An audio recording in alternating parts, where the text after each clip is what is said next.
ஆண்டவர் மீண்டுமாக உங்கள் மத்தியிலே இந்த நாளிலே வரவும் உங்களோடு கூட கர்த்தருடைய வார்த்தைகளை பகிர்ந்து கொள்ளவும் ஆண்டவர் தந்த நல்ல வாய்ப்பிற்காய் நான் அவருக்கு நன்றி செலுத்துகிறேன். எங்களுக்காக தொடர்ந்து ஊழியங்களுக்காக ஜெபித்துக் கொள்ளுங்கள். கடந்த மாதத்தில் நடந்த வட இந்திய ஊழியங்கள், நேபாளில் நடந்த அந்த ஊழியர்களுக்கான கூட்டங்கள் எல்லாவற்றையும் கர்த்தர் ஆசீர்வதித்தார்.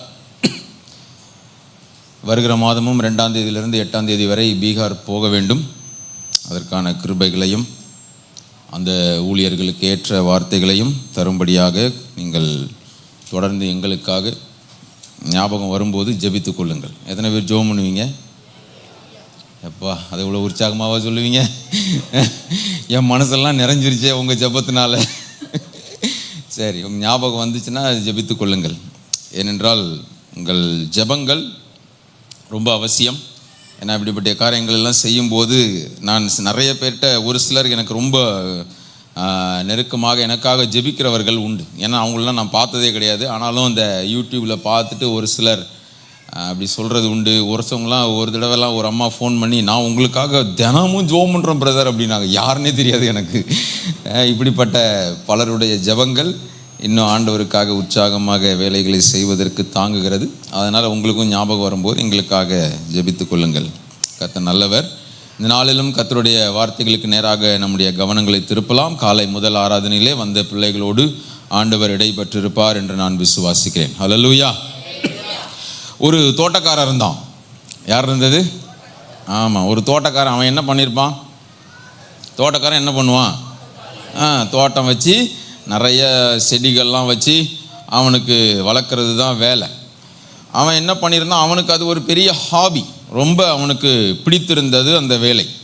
அதனால் அவன் என்ன செய்வான்? விதவிதமான செடிகளெல்லாம் வச்சு அதுக்கு தினமும் நல்ல உரம் போட்டு தண்ணி பாய்ச்சி அதற்கு தேவையான கால சூழ்நிலைகள் எல்லாம் ஏற்படுத்தி கொடுத்து ரொம்ப பராமரித்து வளர்த்து வந்த ஒரு நல்ல தோட்டக்காரன்.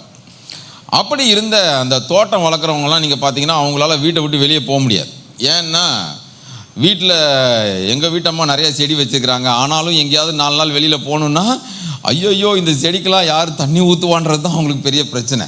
இப்போ போன மாதம் நான் பீகார், நேபாள் போகும்போது அவங்க எல்லோரும் சேர்த்து தான் கூப்பிட்டு போயிருந்தேன். ஆமாம், ஒரு 8-9 நாள் இல்லாமல் போகும்போது அவங்களுக்கு பெரிய கவலை எல்லாமே இதுக்கு யார் தண்ணி ஊற்றுவா அப்படின்றது தான்.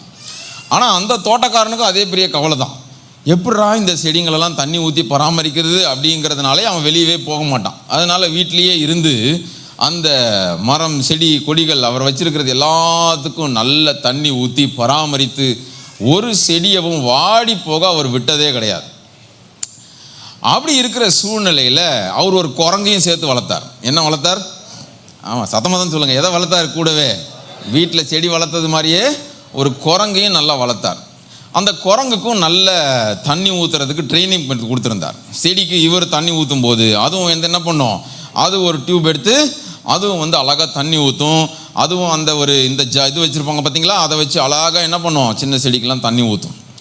ஸோ இப்படி இருக்கிற சூழ்நிலையில் ஒரு நாள் இந்த தோட்டக்காரன் ஒரு 5 நாள் வெளியே போக வேண்டிய ஒரு முக்கியமான வேலை வந்துருச்சு. அந்த வேலையை அவரால் அவாய்ட் பண்ணவே முடியல. என்னென்னவோ சொல்லி சமாளித்து பார்த்தாரு. ஆனால் நீங்கள் வந்தே ஆகணும்னு சொல்லிட்டாங்க. அதனால் அவர் பார்த்தாரு, என்னடா பண்ணுறது அப்படின்னு சொல்லிட்டு அவருக்கு ஒன்று தோணுச்சு.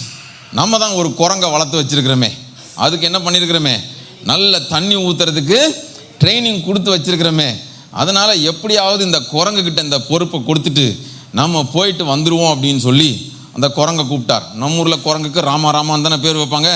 அவரும் ராமான்னு வச்சுருந்தாருன்னு நம்ம வச்சுக்குவோம். ராமா இது மாதிரி நான் 5 நாள் போகிறேன், அதனால் நீ என்ன பண்ணு, இந்த செடிக்கெல்லாம் என்ன பண்ணு, நல்லா தண்ணி ஊற்றி பராமரிச்சுக்கோ அப்படின்னு சொன்ன உடனே அந்த குரங்கும் சரிங்க ஐயா நான் பார்த்துட்றேன், நீங்கள் சந்தோஷமாக போயிட்டு வாங்க, நான் ஊற்றிடுறேன் அப்படின்னு சொல்லிச்சு. இவரும் சந்தோஷமாக கிளம்பி போகும்போது, எப்பா நல்லா பார்த்துக்கோ, நான் பார்த்து வளர்த்துருக்குறேன், வரும்போது ஒரு செடி கூட வாடி போயிருக்கக்கூடாது, வேரில் தண்ணி படுற மாதிரி நீ ஊற்றணும் அப்படின்னு சொல்லிட்டு போயிட்டார். சரியா? போயிட்டு வந்தார். அவருக்கு 5 நாள் போனாலும் ஒவ்வொரு நாளும் இந்த குரங்கு தண்ணி ஊற்றிச்சானே வருத்தமாகவே இருந்துச்சு. சரி, 5 நாள் கழித்து அவரோட ட்ரிப்பெல்லாம் முடித்து வீட்டுக்கு வந்தார். வீட்டுக்கு வந்து பார்த்தா செடியெல்லாம் கொஞ்சம் வாடி போன மாதிரி தெரிஞ்சிச்சு. ஆனால் தண்ணி ரெகுலராக ஊற்றி இருக்கிறது தெரிஞ்சிச்சு. என்னடா இது தண்ணி, இந்த குரங்க மண்ணெல்லாம் ஈரமாக இருக்குது, தண்ணி ஊற்றிருக்கு, ஆனால் இது நல்லா ஊற்றுச்சா இல்லையான்னு தெரியலையே அப்படின்னு சொல்லிட்டு, ஆனால் ஏன் இந்த செடியெல்லாம் இப்படி வாடி போயிருக்கு, நம்ம இத்தனை நாளாக ஊற்றினப்போ அது வாடினதே கிடையாதேன்னு சொல்லி யோசிச்சு அந்த குரங்கை கூப்பிட்டு, டேய் நீ தண்ணி ஊற்றுனியா ஒழுங்கா அப்படின்னு கேட்டேன். அது ஒன்று, ஐயா நான் ஊற்றுனேன் ஐயா, நல்லா ஊற்றுனேன் அப்படின்னு சொல்லிச்சான். இல்லையா, அப்புறம் ஏன் வாடி போயிருக்கு? இல்லைங்கய்யா நல்லா ஊற்றுனேன், நீங்கள் வேற சொன்னீங்களா வேரில் தண்ணி படுற மாதிரி ஊற்றணும்னு, நான் ஊற்றிட்டு பிடிங்கி வேற பார்த்தேன், ஒன்றுயா வேரில் தண்ணி பட்டுச்சான்னு பார்த்தேன், தண்ணி பட்டுருச்சுங்கய்யான்னு சொல்லிச்சான். பக்கத்தில் பார்த்து கேளுங்க, பக்கத்தில் பாருங்கன்னா பாருங்க, எல்லாரும் பக்கத்தில் பார்த்து கையை பிடிச்சி யார் அந்த குரங்குன்னு கேளுங்க. ஏசாயா தீர்க்கதரிசியின் புஸ்தகம் 37வது அதிகாரம், ஏசாயா 37வது அதிகாரம் 31ஆம் வசனத்தை வாசிங்க.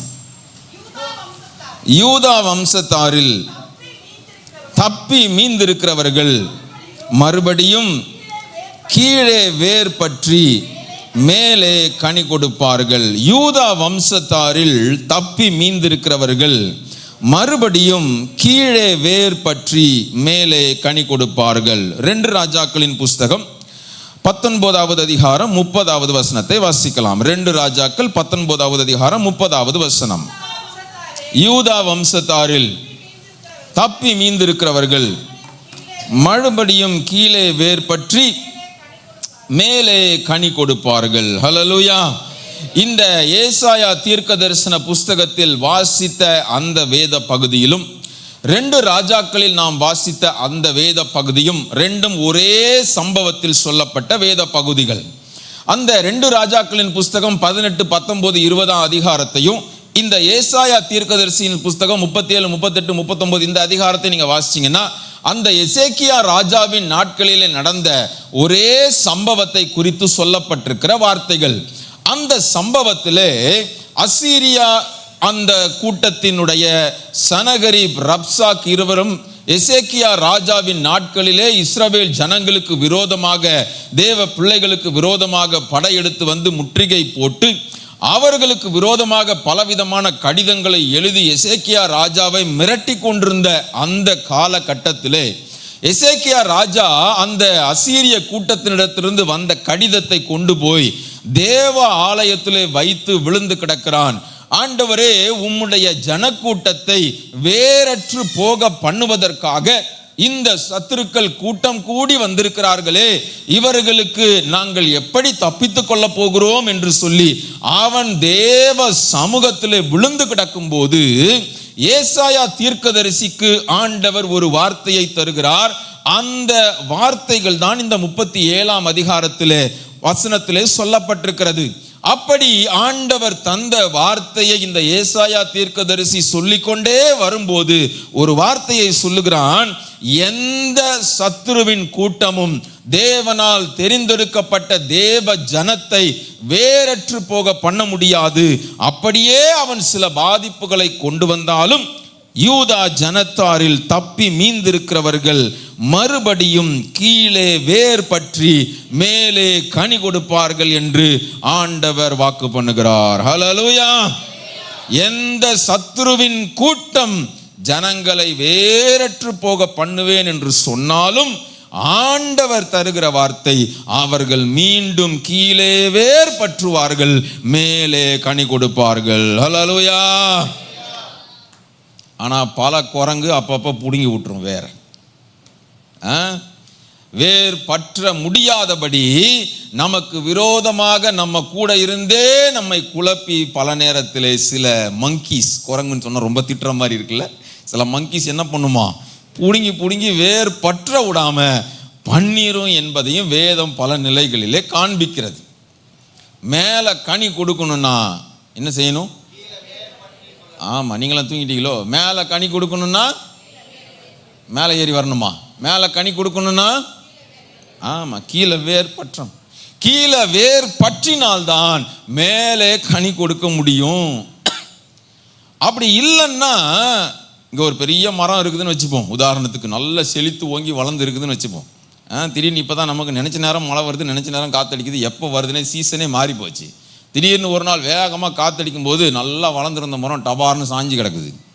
என்னடா அது இவ்வளோ பெரிய மரம் சாஞ்சு கிடக்குதுன்னு போய் பார்த்தா ஒரு அடிக்கு கூட வேறே போகலைன்னு வச்சுக்கோங்களேன்.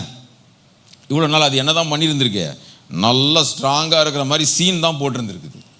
அதனால தான் வசனம் சொல்லுகிறது, நீங்கள் கனி கொடுக்க வேண்டுமானால் கீழே வேர் பற்ற வேண்டும். எதில் வேர் பற்றணும்? எதில் வேர் பற்றணும்? தேவனுக்குள்ளையா? விசுவாசத்தில் வேர் பற்றணும். அப்புறம் ஆவிக்குரிய ஜீவியத்தில் வேர் பற்றணும். இந்த பக்கத்தில் இருக்கவங்களாம் நம்மெல்லாம் எதுக்கும் வாயை திறக்க வேண்டாம், இவங்களாக திறக்கிறாங்க அப்படின்னு உட்கார்ந்துருக்கிறீங்க. சரி, கிறிஸ்தவ வாழ்க்கை என்பது ஏதோ அப்படியே செழித்து ஓங்கி வளர்ந்துட்டு அப்படியே போயிடுற வாழ்க்கை அல்ல. கீழே வேர் பற்றுகிற ஒரு அனுபவத்திற்குள் வர வேண்டிய ஒரு வாழ்க்கை. அப்படி கீழே வேர் பற்றின அனுபவத்திற்குள் வந்தவர்கள் தான் தேவனுக்காக கனி கொடுத்திருக்கிறார்கள் என்பதை வேதம் பல நிலைகளிலே காண்பிக்கிறது. அந்த அசீரிய கூட்டத்தார், சனகரிப், ரப்சாக்கு போன்றவர்கள், அவர்கள் பேசின வார்த்தைகள், எழுதின கடிதங்கள், இதில் உள்ள வசனங்கள் எல்லாம் நீங்க வாசிச்சீங்கன்னா தெரியும் எந்த அளவிற்கு தேவ ஜனத்தை எவ்வளவு மட்டுப்படுத்த முடியுமோ, எவ்வளவு பயமுறுத்த முடியுமோ, எவ்வளவு அச்சுறுத்த முடியுமோ அவ்வளவு கேவலமாக பேசி எழுதுகிறார்கள். ஆனால் அந்த சூழ்நிலைக்கு நடுவிலும் எசேக்கியா ராஜா தேவ சமூகத்தை போய் பார்க்கிறான். அவனுக்கு கொடுக்கப்பட்ட வார்த்தைகள் நிறைய இருக்குது. அதுல மிக முக்கியமான வார்த்தை இந்த வார்த்தை என்று நான் பார்க்கிறேன், என் ஜனங்கள் அவர்கள் கீழே வேர் பற்றுவார்கள். நீ மேல வெட்டிக்கிட்டே போ, நீ எவ்வளவு வேணாலும் வெட்டிக்கிட்டு போ, என் ஜனம் கீழே வேர் பற்றும், அது மேலே கனி கொடுக்கும். ஹல்லேலூயா. ஆமா, எவ்வளவு வெளிப்படையான பாதிப்புகள், மேல தெரிகிற நிந்தனைகள், போராட்டங்கள், அவமானங்கள் வந்தாலும் நம்முடைய வாழ்க்கையில நாம் கீழே வேர் பற்றி போகிற அனுபவத்துல இருந்து நகராம இருப்போம்னா கண்டிப்பாக கர்த்தருக்கு என்று கனி கொடுப்போம். ஹல்லேலூயா. அந்த கனிகளிலே நாம் மட்டுமல்ல, அநேகர் புசித்து திருப்தி அடைவார்கள். ஹல்லேலூயா. ஆமா, இந்த வேர் பற்றுகிற அனுபவத்தை குறித்து வேதத்திலே பல காரியங்கள் சொல்லப்பட்டிருந்தாலும் பவுலுடைய வார்த்தையிலிருந்து ஒரு சில காரியங்களை நான் காண்பித்து, அப்படி வேர் பற்றின அனுபவத்திற்குள் வந்த ஒரு தேவ மனிதனால் செய்யப்பட்ட பெரிய காரியங்களையும் நான் காண்பித்து ஜெபித்து முடிக்க விரும்புகிறேன். அப்போஸ்தலனாகிய பவுல் நீங்களும் நானும் அறிந்திருக்கிறபடி பல நேரங்களிலே எந்த விதமான வசதிகள் வாய்ப்புகள் இல்லாத அந்த காலகட்டத்திலே கிட்டத்தட்ட 2000 ஆண்டுகளுக்கு முன்னர் பல இடங்களுக்கு பிரயாணப்பட்டு பல ஊழியர்களை உருவாக்கி பல சபைகளை உண்டாக்கி நமக்கு ஒரு முன்னோடியாக அவர் வாழ்ந்து காண்பித்து போயிருக்கிறார். அவர் எழுதின நிருபங்கள் தான் இன்றைக்கு புதிய ஏற்பாட்டு திருச்சபைக்கு பெரிய அஸ்திபாரமாக, ஒரு அடையாளமாக, நமக்கு ஒரு மாதிரியாக அவைகள் அமைந்திருக்கிறது. அவைகளைத்தான் நாம் இன்றைக்கு அதிகமாக தியானிக்கிறோம். திருச்சபைக்கு அஸ்திமாரமான வார்த்தைகளை எழுதி கொடுக்கத்தக்கதாக ஆண்டவர் அப்படி அப்போஸ்தலனாகிய பவுலை பயன்படுத்தி இருக்கிறார். அதற்கு மிக முக்கியமான ஒரு காரணம், அவர் வெறும் வார்த்தையினாலே பேசிவிட்டு போனவர் அல்ல. அவர் தன்னுடைய வாழ்க்கையிலே அவருடைய வார்த்தைகளை வாழ்ந்து காண்பித்து போன ஒரு தேவ மனிதன். அவர் சொல்லும்போது சொல்லுகிறார், ரோமாபுரியிலே 2 ஆண்டுகள் அவர் வீட்டு சிறையில் வைக்கப்பட்டிருக்கும் போது 4 நிருபங்களை எழுதினார். என்னென்ன நிருபம் சொல்லுங்க பார்ப்போம். நான் எத்தனை தடவை வந்திருக்கேன், பல தடவை சொல்லியிருக்கேன். இந்த பக்கம் யாராவது சொல்றாங்களா பார்ப்போம். சிறையில் எந்த நிருபங்களை பவுல் எழுதினாரு? பரவாயில்ல சொல்லுங்க, மார்க்கெல்லாம் போட மாட்டேன், தண்டனை எல்லாம் கொடுக்க மாட்டேன். சொல்லுங்க சொல்லுங்க, சதமா தைரியமா சொல்லுங்க. கலாத்தியர், எபேசியர், பிலிப்பியர், லைனை சொல்லிட்டே போயிடுவோம், எப்படியா இருந்தாலும் 4 இருக்க தானே போகுது அப்படின்னா. எபேசியர், பிலிப்பியர், கொலோசியர், பிலமோன், இந்த 4 நிருபங்கள் திருப்பி சொல்லுங்க பார்ப்போம். காலையில் அங்கேயும் கேட்டேன், அவங்களுக்கும் தெரியல, அதனால தான் திருப்பி கேட்குறேன். எபேசியர், பிலிப்பியர், கொலோசியர், பிலமோன், இந்த 4 நிருபங்களுக்கு பேரே சிறை நிருபங்கள். என்ன நிருபங்கள்? சிறை நிருபங்கள். ஏனென்றால் அப்போஸ்தலனாகிய பவுல் எருசலேமிலே கைது செய்யப்பட்டு அவர் செசரியா பட்டணத்திலே விசாரணை என்று சொல்லி 2 ஆண்டுகள் அலைக்கழிக்கப்பட்டு பின்னர் நான் ஒரு ரோமன், நான் நீரோவுக்கு முறையிடுகிறேன் அப்படின்னு சொல்லி அவர் அப்பீலுக்கு போனதுனால அவரை ரோமாபுரிக்கு 276 பேர் இருந்த கப்பலில் வச்சு அவரை ஒரு கைதியாக கூட்டிட்டு போனார்கள். அந்த ரோமாபுரியிலே சிறை வைத்தார்கள். இதெல்லாம் நீங்கள் அப்போஸ்தலர் 20ஆம் அதிகாரத்துக்கு மேலே உள்ள பகுதியை 27ஆம் அதிகாரம் வரைக்கும் வாசிச்சிங்கன்னா உங்களுக்கு தெரியும். சரியா? வாசிக்கணும் அதெல்லாம் போய். அப்படி அவர் கொண்டு போகப்பட்ட போது அந்த ரோமாபுரியில வீட்டு சிறையில் வைக்கப்பட்டார். வீட்டு சிறைனா என்னன்னா, அவர் விசாரணையில் இருந்ததுனால, குற்றம் நிரூபிக்கப்படாததுனால அவரை அவருடைய நண்பர்கள் சந்திக்கலாம். ஆனால் இவருடைய கரம் இன்னொரு போர் சேவகனுடைய கரத்தோடு கட்டப்பட்டிருக்கும். 8 மணி நேரத்துக்கு ஒரு தடவை அந்த ரோம போர் சேவகன் மாற்றப்பட்டு கொண்டே இருப்பார். அப்படிப்பட்ட நிலைமையிலே தான் பவுல் வைக்கப்பட்டிருந்தார். அந்த சூழ்நிலையில் அவர் எழுதின அந்த 4 நிருபங்கள் ரொம்ப விசேஷமான நிருபங்கள். அதிலும் அந்த பிலிப்பியர் நிருபத்தெல்லாம் வாசிச்சிங்கன்னா நிறைய காரியங்கள் அதிலே அடங்கி இருக்கிறது. அப்படி அவர் அந்த கொலோசே பட்டணத்து சபைக்கு அவர் எழுதின கடிதத்திலே ஒரு சில முக்கியமான வார்த்தைகளை சொல்லுகிறார். அதைத்தான் நாம் இன்றைக்கு வாசித்து தியானிக்க போகிறோம். திருப்பிக் கொள்ளுங்கள் என்னோடு கூட. கொலோசியருக்கு எழுதின நிருபம் 2வது அதிகாரம் அதிலே 6வது 7வது வசனத்தை வாசிக்கலாம். ஆகையால் நீங்கள் கர்த்தராகிய கிறிஸ்து இயேசுவை ஏற்றுக்கொண்டபடியே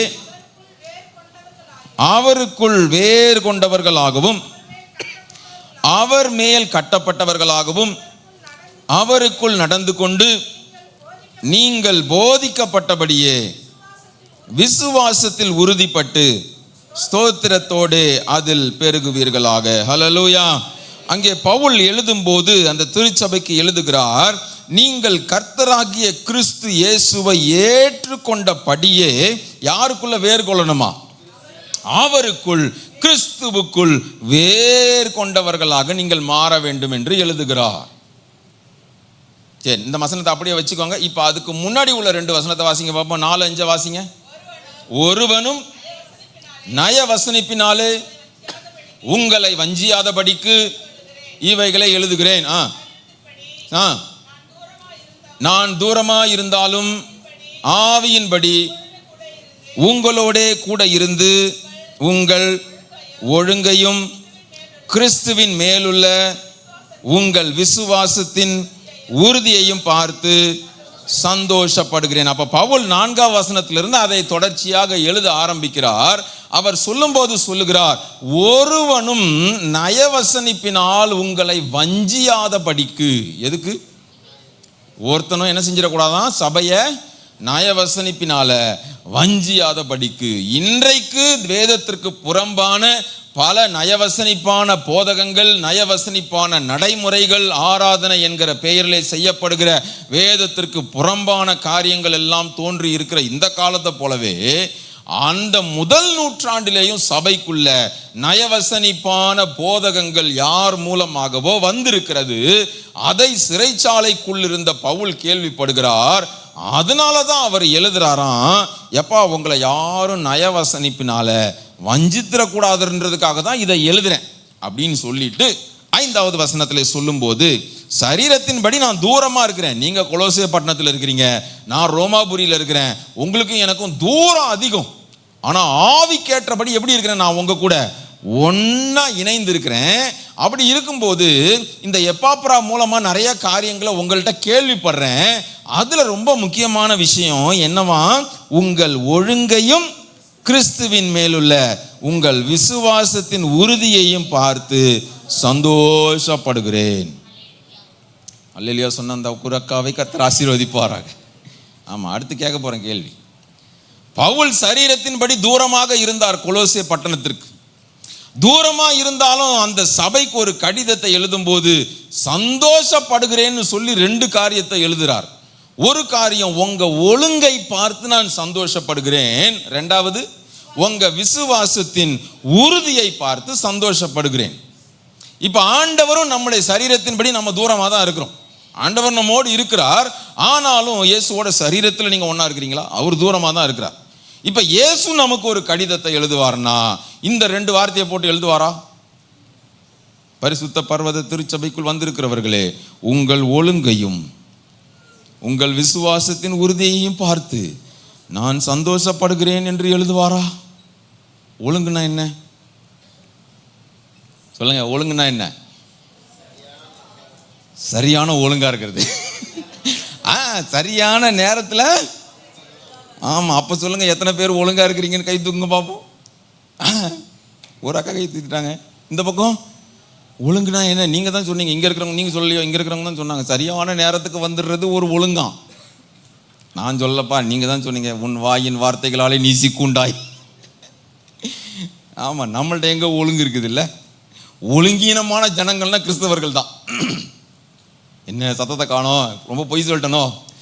ஆமாம், எல்லா இடத்துலையும் நம்ம டிசிப்ளின் மெயின்டைன் பண்ணுவோம். ஆனால் ஆலயத்துக்கு வர்ற நேரத்தில் மட்டும் நீ என்ன கற்று என்ன கதறு. ஏன்னா கர்த்தர் கிருபை உள்ளவர், கதவை திறந்தே வைத்திருப்பார். அவர் வெளியெல்லாம் நிற்க வைக்க மாட்டார், சைன் போட சொல்ல மாட்டார், லேட் கம்மிங் மார்க் பண்ண சொல்ல மாட்டார். எப்போ வேணாலும் வரலாம், எப்போ வேணாலும் போகலாம். சரி, ஏண்டா வந்தோன்னு இருக்கோம் நிறைய பேருக்கு. சரி, அடுத்து அவர் சொல்கிறாரு, அந்த சபையை பார்த்து என்ன ஒழுங்கா பார்த்தாருன்னு எனக்கு தெரியல. கொரிந்து சபைக்கெல்லாம் எழுதும்போது மோஸ்ட் இன்டிசிப்ளின்டு சர்ச் அது. ஆனால் அந்த கொலோசை சபையை பார்த்து உங்கள் ஒழுங்கை நான் கேள்விப்பட்டு அவ்வளோ சந்தோஷப்படுறேன்னு பவுல் எழுதுகிறார். அப்போ எவ்வளோ அவங்க டிசிப்ளின்டாக இருந்தாங்கன்னு பார்த்துக்கோங்க. அடுத்து அவர் சொல்கிறாரு, உங்கள் விசுவாசத்தின் உறுதியையும் பார்க்கிறேன், அதுவும் எனக்கு என்ன தருகிறது? சந்தோஷத்தை தருகிறது. அப்போ விசுவாசத்தின் உறுதியை பார்த்து சந்தோஷப்பட்டார்ல, அப்புறம் எதுக்கு அடுத்த வசனத்தில் நீங்கள் வேரூன்ற வேண்டும்னு எழுதுறாரு, அவருக்குள் கட்டப்படணும்னு எழுதுறாரு, அவருக்குள் நடக்கணும்னு எழுதுறாரு. அடுத்த 7ஆம் வசனத்தில் சொல்லும்போது விசுவாசத்திலே உறுதியாய் பெருகுவீர்களாக என்று எழுதுகிறார். அப்போ அந்த விசுவாசம் என்பது எங்க நம்ம வாழ்க்கையில் ஆரம்பித்தது? கிருபையினாலே விசுவாசத்தை கொண்டு ரட்சிக்கப்பட்டீர்கள். அப்ப ரட்சிப்பே நம்ம எதனாலதான் உண்டாச்சு? அவர் மேல் நாம் வைத்த விசுவாசத்தினால தான் ரட்சிப்பே நமக்குள் உண்டானது. அது வெறும் ஆரம்ப நிலை மட்டுமே. அதை தான் பவுல் எழுதுறார் 6வது வசனத்துல, ஆகையால் நீங்கள் கர்த்தராகிய கிறிஸ்து இயேசுவை ஏற்றுக்கொண்டபடியே. விசுவாசத்தினால ஏற்றுக்கொண்டீங்கப்பா, ரொம்ப நல்லது. ஆனா அடுத்து நடக்க வேண்டிய சில காரியம் இருக்குது. அவருக்குள்ள என்ன செய்யணுமா? வேர் கொண்டவர்களாக மாறணுமா. அப்போ ரட்சிக்கப்பட்ட அந்த ஆரம்ப நிலையிலேயே நீங்க இருந்துடக்கூடாது. நாட்கள் போக போக போக நீங்க வளர்ந்து வருவீங்க, செழிச்சு வருவீங்க. பல பிரச்சனை வந்து உங்க கிளைய வெட்டும், உங்க இலைய வெட்டி போடும், நீங்க கொடுக்குற கனியை புடுங்கி போடும். பல வியாதிகள், போராட்டங்கள், சொந்த ஜனத்தாரால் நிந்திக்கப்படுவீங்க. இப்படிப்பட்ட பல போராட்டங்கள் வரும். ஆனா எது அஃபெக்ட் ஆகக்கூடாது? வேறு மட்டும் அஃபெக்ட் ஆயிடவே கூடாது. மேலே என்ன நடந்தாலும் நீங்கள் கிறிஸ்துவுக்குள் வேர் கொண்டவர்களாக ஒவ்வொரு நாளும் உங்களுக்கும் தேவனுக்கும் இடையில உள்ள ஐக்கியம் அது ஸ்ட்ராங் ஆகி கொண்டே இருக்க வேண்டும் என்று பவுல் எழுதுகிறார். ஹல்லேலூயா. ஆமா, இத விசுவாசத்துல கிறிஸ்துவுக்குள்ள நல்ல வேர் கொண்டவர்களா ஸ்ட்ராங்கா இருங்கன்னு நியாயப்படி பார்த்தா வெளியில் இருக்கிற சபை தான் பவுலுக்கு லெட்டர் எழுதணும். ஏன்னா பவுல் தான் இப்போ ஜெயிலில் கட்டப்பட்டிருக்கிறார், அவர் தான் பாதிப்பில் இருக்கிறார். அப்போ யாருக்கு யார் எழுதணும்? வெளியில் இருக்கிறவர் தான். பவுலே, நீங்கள் என்ன பண்ணுங்க, நீங்கள் ஒன்றுக்கும் பயப்படாதீங்க, உங்கள் சோதனையில் நீங்கள் விழுந்து போயிடாதீங்க, நீங்கள் கிறிஸ்துவுக்குள்ளே இன்னும் நல்ல ஸ்ட்ராங்காக வேறு கொள்ளுங்க, நாங்கள் உங்களுக்காக ஊக்கமாக ஜெபிக்கிறோம், இன்னும் தேவைப்பட்டால் நல்ல பெரிய வக்கீலெல்லாம் வச்சு உங்களை ஜாமீன் எடுக்க ட்ரை பண்ணிகிட்டே இருக்கிறோம் அப்படின்னு சொல்லி வெளியில் சந்தோஷமாக வாழ்ந்துக்கிட்டு இருக்கிற சபை தான் அவருக்கு லெட்டர் எழுதணும். ஆனால் உள்ள கட்டப்பட்டிருக்கிற பவுல் நம்ம வெளியில் விடுதலையாக இருக்கிற நம்மளை பார்த்து சொல்கிறாரு, எப்பா விசுவாசத்தில் எங்கே இருக்காதீங்க, ஆரம்ப நிலையில இருந்துடாதீங்க, நீங்கள் இன்னும் ஒவ்வொரு நாளும் கிறிஸ்துவுக்குள்ள வேர் கொண்டவர்களாக வளர வேண்டும் எழுதுகிறார். ஹல்லேலூயா. அதனால தான் அப்போஸ்தலனாகிய பவுல் வேதத்தில் உயர்ந்து நிற்கிறார். அதே பவுல் தான் பிலிப்பியருக்கு எழுதும்போது உங்களுடைய எல்லா கவலைகளையும், உங்கள் எல்லா வேண்டுதல்களையும், விண்ணப்பங்களையும் ஸ்தோத்திரத்தோட கூடிய ஜபத்தோடு அவருக்கு தெரியப்படுத்துங்கள் அப்படின்னு நம்ம தான் அவருக்கு எழுதணும். ஆனால் சிறைக்குள்ள உட்காந்து அவர் நமக்கு எழுதுறார். பவுலுடைய வாழ்க்கையில் பார்த்தீங்கன்னா எல்லாமே தலைக்கீழ நடக்கும். ஏன்னா அவர் விசுவாசத்திலே உறுதிப்பட்ட ஒரு மனிதன், கிறிஸ்துவுக்குள் வேர் கொண்ட ஒரு மனிதன் என்பதனால அவரால் தைரியமா வெளியே இருக்கிறவங்களை பார்த்து இப்படி வார்த்தைகளை எழுத முடியுது. கொஞ்சம் யோசிச்சு பாருங்க, அவருடைய நிலைமையே கேள்விக்குறி.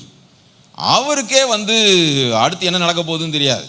ஏன்னா ரோம அரசாங்கம் ஒரு நாளைக்கு ஒன்று செய்யும், அடுத்த நாள் இன்னொன்று செய்யும். ப்ராப்பரான விசாரணை எல்லாம் கிடையாது. ஆனால் என்ன செய்ய போறாங்கன்னு அவருக்கே தெரியாது. ஆனால் அவர் அடுத்தவங்களுக்கு எப்படிப்பட்ட ஆலோசனைகளை தந்து சிறைக்குள்ளே இருந்து எழுத முடியுமா அப்படின்னு யோசிச்சு பார்த்தா ஆச்சரியம், கேள்விக்குறி தான். நம்மெல்லாம் உள்ளே இருந்தோம்னா என்னைக்கு அந்த பயத்திலே போய் சேர்ந்துருப்பேன்னு நினைக்கிறேன் நான்லாம். ஆமாம். ஆனால் பவுலை பாருங்க, அதனால தான் பவுல் வேதத்திலே புதிய ஏற்பாட்டிலே ஒரு பிரதான அப்போஸ்தலனாக உயர்த்தி காண்பிக்கப்பட்டிருக்கிறார். அடுத்து அந்த வசனத்தை வாசிக்கும் போது என்ன சொல்லப்பட்டிருக்கிறது? அவருக்குள் வேர் கொள்ளணும், அப்புறம் அவர் மேல் கட்டப்பட்டவர்களாகவும். அப்படின்னா என்ன அர்த்தம்? அவர் மேல் கட்டப்பட்டவர்கள்னா என்ன? யார் மேலே கட்டப்படணுமா நம்மலாம்? இயேசு கிறிஸ்துவின் மேலே கட்டப்படணும். ஒரு கட்டடம் கட்டுறதுன்னா எது மேலே கட்டுவோம்? அஸ்திபாரத்தின் மேலே கட்டுவோம். Very good. அஸ்திபாரம் எப்படி போடுவோம்? காலம் போடுவோம். ஒரு காலத்தில் ஃபுல்லாக தோண்டி செங்கலை வச்சு கட்டி போடுவாங்க. இப்போல்லாம் என்னது தான், பில்டிங் சைஸை போட்டு ஒரு ஸ்ட்ரக்சர் டயக்ராமை போட்டு அங்கங்கே அந்த கார்னரில் ஒரு குழியை தோண்டி பில்லரை போட்டு அப்புறம் ஒரு டை பீம் போடுவோம். அப்புறம் என்ன செய்வோம்? மண்ணை நிரப்புவோமா நிரப்ப மாட்டோமோ? நீங்களாம் கட்டினதுலையோ வீடு? ஆமாம், வெள்ளம் ஃபுல்லாக நிரப்பி அதை இந்த ஊரில் கூறாட்டுறதுன்னு சொல்கிறாங்க. அது எனக்கு புரியவே இல்லை. என்னடா கூறாட்டுறது அப்படின்ட்டு. அப்படி போட்டு மண்ணெல்லாம் நிரப்பி டைட் பண்ணதுக்கப்புறம் இப்போ ஃபவுண்டேஷன் போட்டு பில்லரெல்லாம் போட்டு என்ன ஆயிடுச்சு? ஒரு 4 அடிக்கு உயர்த்தி ஃபவுண்டேஷன் ரெடி ஆயிடுச்சு. இதான் ஒரு ஃபவுண்டேஷன் வச்சுக்குவோம். இது ஒரு ஃபவுண்டேஷன். அப்போ செங்கல்லை எதில் வச்சு கட்டுவோம்? கரெக்டாக இதில் வச்சு கட்டிக்கிட்டே வருவோம். நான் ஃபவுண்டேஷனை போட்டு பீமை போட்டு இங்கே போட்டுட்டு கல்லை இங்கே வச்சு சுற்றி கட்டினேன்னு வச்சுக்கோங்க, வீடு எப்படி இருக்கும்? ஸ்ட்ராங்காக இருக்குமோ? அப்படி ஒரு என்ஜினியர்கிட்ட நீங்கள் வீட்டை கொடுப்பீங்களா? பலர் அப்படி தான் கட்டிக்கிட்டு இருக்கோம். கிறிஸ்து என்கிற அஸ்திபாரத்தை போட்டாச்சு, ஆனால் கட்டுறது வேற எந்த அஸ்திபாரத்திலே கட்டிக்கிட்டு இருக்கிறோம். 1-2 அடி உள்ள தள்ளி கட்டிக்கிட்டு இருக்கிறோம், இல்லை 2 அடி வெளியே தள்ளி கட்டிக்கிட்டு இருக்கிறோம். வாசிங்க பார்ப்போம். 2 கொரிந்தியர் வாசிங்க. 1 கொரிந்தியர் 3ஆம் அதிகாரம் 11ஆவது வசனம். 1 கொரிந்தியர் 3ஆம் அதிகாரம் 11ஆவது வசனம். போடப்பட்டிருக்கிற அஸ்திபாரமாகிய இயேசு கிறிஸ்துவை அல்லாமல் வேறே அஸ்திபாரத்தை போட ஒருவனாலும் கூடாது. நல்ல கவனிங்க, பவுல் சொல்லுகிறார், போடப்பட்டிருக்கிற அஸ்திபாரமாகிய கிறிஸ்துவை அல்லாமல் வேறே அஸ்திபாரத்தை போட ஒருவனாலும் கூடாது என்று சொல்லி அன்றைக்கு கொரிந்து சபைக்கு எழுதுறதுக்கு காரணம் என்ன? எப்பா, நீங்க தேவ பிள்ளைகளா மாறினீங்க, தேவனுடைய சபையா மாறினீங்க, கிறிஸ்து என்கிறவரே உங்களுக்கு அஸ்திபாரமாக கொடுக்கப்பட்டிருக்கிறார். ஆனா இன்னைக்கு நிறைய பேர் என்ன பண்ணிட்டு இருக்கிறீங்க? வேற ஏதோ ஒரு அஸ்திபாரத்தின் மேல கட்ட ட்ரை பண்ணிக்கிட்டு இருக்கிறீங்க. இப்போ நம்முடைய வாழ்க்கை, கிறிஸ்தவ வாழ்க்கை, கிறிஸ்துவுக்குள் வேரூன்றினவர்களாக வர வேண்டும். அப்பதான் கனி கொடுக்கிறவர்களாக மாற முடியும். அடுத்தது, நம்முடைய வாழ்க்கை கிறிஸ்து என்கிற ஒரே அஸ்திபாரத்தின் மேல் கட்டப்பட்டதாக மாறணும். அடுத்து வாசிங்க, எபேசியர் 2ஆம் அதிகாரம் 20-21 வசனம். எபேசியர் 2ஆம் அதிகாரம் 20-21 வசனம். அப்போஸ்தலர் தீர்க்கதரிசிகள் என்பவர்களுடைய அஸ்திபாரத்தின் மேல் கட்டப்பட்டவர்களுமா இருக்கிறீர்கள். அதற்கு இயேசு கிறிஸ்து தாமே மூலைக்கல்லா இருக்கிறார். அவர் மேல் மாளிகை முழுவதும் இசைவா இணைக்கப்பட்டு கர்த்தருக்குள் பரிசுத்த ஆலயமாக எழும்புகிறது. அவர் மேல் நீங்களும் ஆவியினாலே தேவனுடைய வாசஸ்தலமாக கூட்டி கட்டப்பட்டு வருகிறீர்கள். அப்போ ஆண்டவர் கிறிஸ்து என்கிற அந்த அஸ்திபாரத்தின் மேல் அப்போஸ்தலர் தீர்க்கதரிசிகள் என்பவர்கள் மூலமாக கொடுக்கப்பட்ட இந்த உபதேசம் என்கிற அஸ்திபாரத்தின் மேல் அவரே மூலைக்கல்லா இருந்து உங்களையும் என்னையும் ஒரு மாளிகையாக கூட்டி கட்டி எழுப்பி வருகிறாராம். நீங்களும் நானும் எப்படி கட்டி எழுப்பி வரப்படுகிறோமா?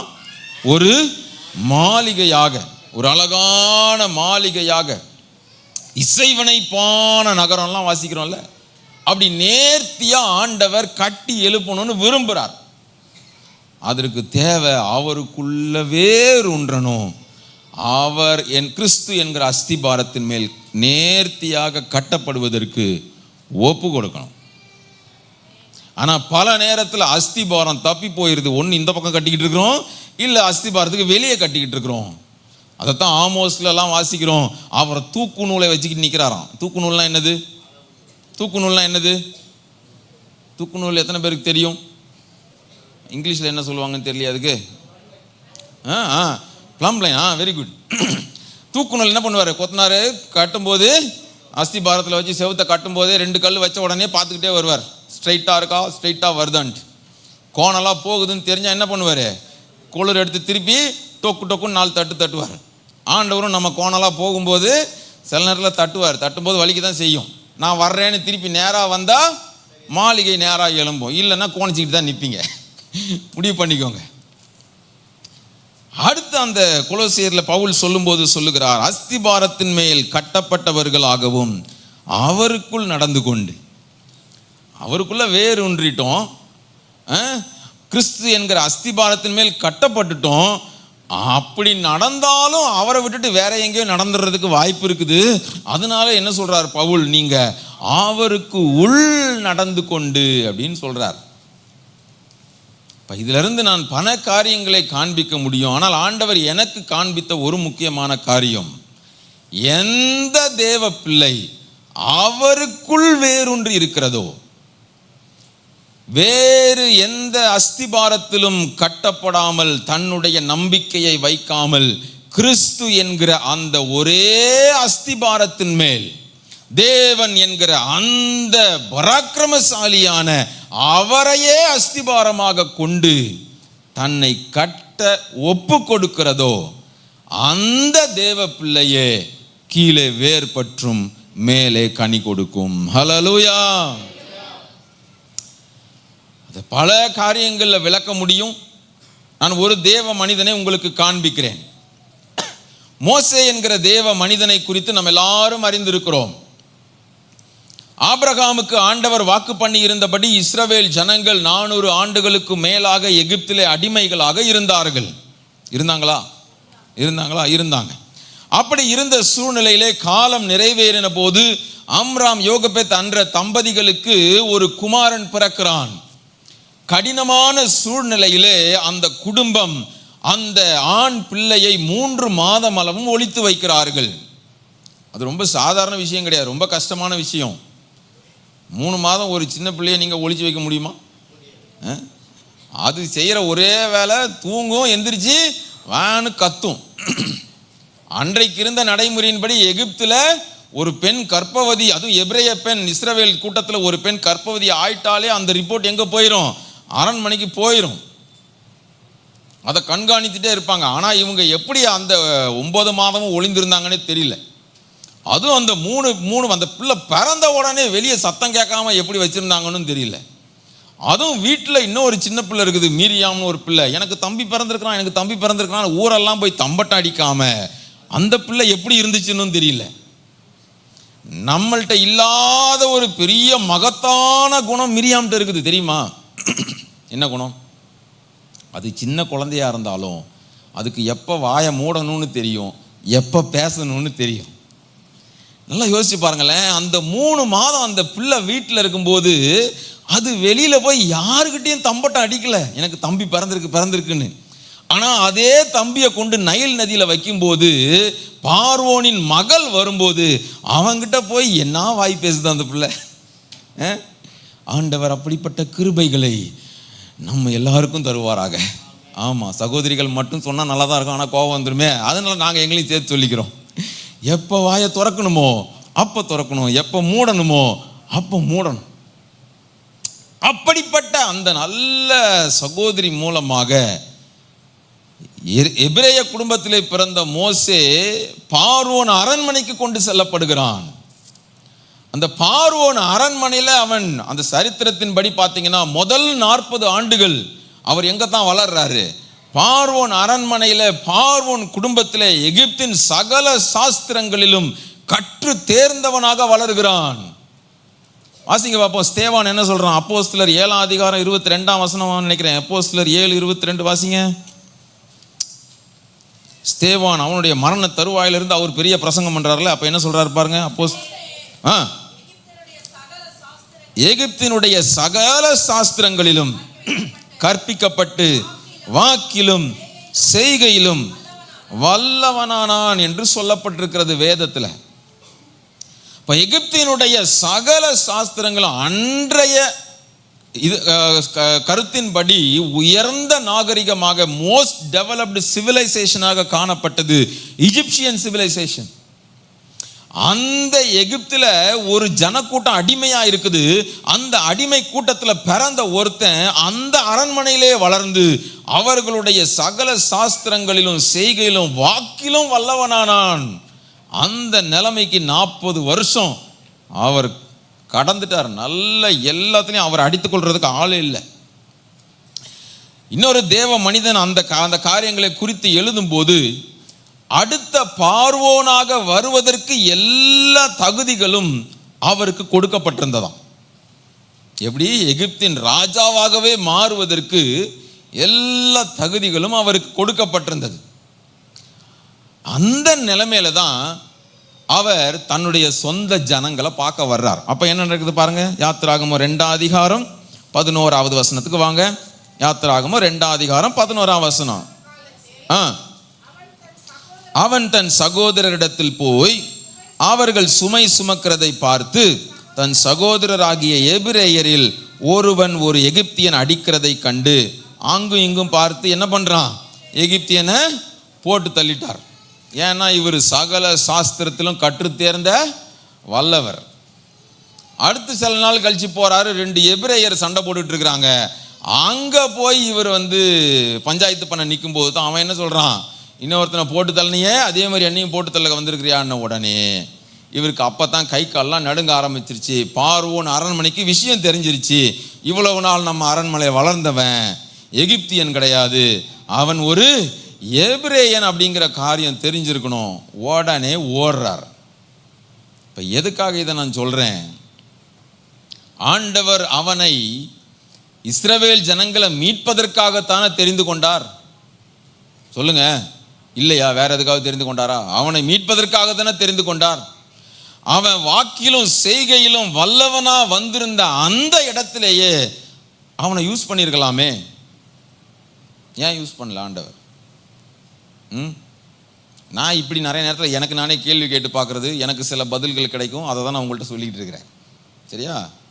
நான் யோசித்து பார்த்தேன்.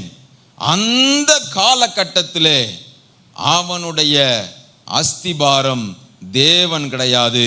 அவன் தன்னுடைய அஸ்திபாரத்தை தான் கற்றிருந்த கல்வியின் மேலும் செல்வத்தின் மேலும் எகிப்தின் சகல சாஸ்திரங்களின் மேலுள்ள நம்பிக்கையின் மேலும் வைத்திருந்தான். முதல் 40 வருஷம் he thinks he was somebody. ஆனா ஆண்டவர் அந்த அஸ்திபாரத்தெல்லாம் உடைச்சிட்டு நான் தான் அஸ்திபாரம்னு வர்ற வரைக்கும் நீ எப்பேற்பட்ட கொம்பனா இருந்தாலும் உன்னை நான் அந்த நோக்கத்திற்காக பயன்படுத்த முடியாது மகனே, வா 40 வருஷம் என் கூட வனாந்தரத்துக்குன்னு கூப்பிட்டு போயிட்டார். அதைத்தான் வேதம் காண்பிக்கிறது. தேவ பிள்ளைகள் யாரா இருந்தாலும் முதல்ல அவருக்குள் வேர் கொண்ட அனுபவத்திற்குள் வந்தால் ஒழிய கனி கொடுக்கிற வாழ்க்கை வராது. அவனுக்கு தான் எல்லா குவாலிட்டியுமே இருந்துச்சே. அவன் நினைச்சிருந்தா ஒரு பெரிய கலகத்தையே உண்டு பண்ணி முழு இஸ்ரவேல் ஜனத்துக்கையும் அப்படியே கூட்டம் சேர்த்துக்கிட்டு செய்திருக்க முடியுமே. ஆனா அந்த காலத்துல அவனை கொண்டு ஆண்டவர் கிரியை செய்திருந்தால் கடைசியில் அவன் என்ன சொல்லியிருப்பான்னு நினைக்கிறீங்க?